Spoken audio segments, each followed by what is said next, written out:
কার দখলে থাকবে বিশ্ব? কে নিয়ন্ত্রণ করবে বিশ্বের অর্থনীতি?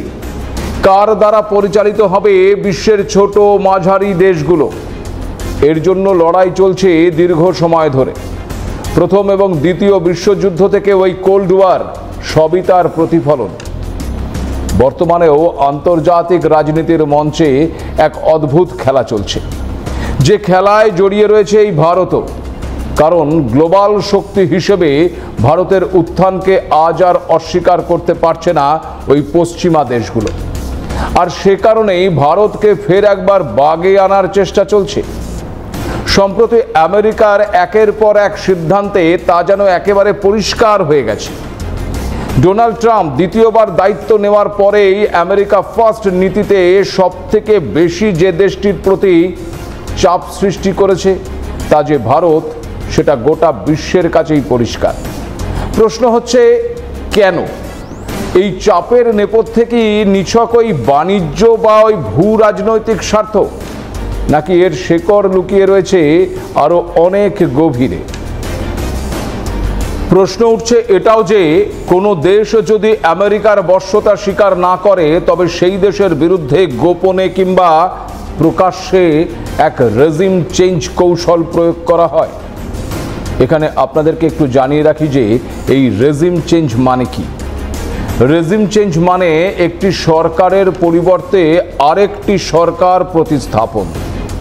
তবে পরিবর্তনটি পুরোপুরি না হয়ে আংশিকও হতে পারে। আরও খোলামেলাভাবে বলা যায় যে বাইরের কোনো শক্তিধর নেতৃত্বের ইচ্ছার অনুকূলে কোনো দেশের নেতৃত্ব বদল কিংবা সরকার পরিবর্তন। অর্থাৎ রেজিম চেঞ্জের বাংলা প্রতিশব্দ হতে পারে সরকার বদল। সাম্প্রতিককালে এই রেজিম চেঞ্জ কি হয়েছে ওই শ্রীলঙ্কা, বাংলাদেশ বা নেপালেও। ভারতের প্রতিবেশী দেশগুলোতে সাম্প্রতিক অস্থিরতা, সরকার পতন এবং রাজনৈতিক টালমাটাল পরিস্থিতি খতিয়ে দেখলে একটা জিনিস সহজেই চোখে পড়ে, আর তা হলো ওই আমেরিকার প্রত্যক্ষ বা পরোক্ষ হস্তক্ষেপ। একটু মনে করে দেখুন, আফগানিস্তানে তালিবান ক্ষমতায় ফেরার আগে দীর্ঘ 2 দশক মার্কিন দখলদারির ইতিহাস কি বলছে?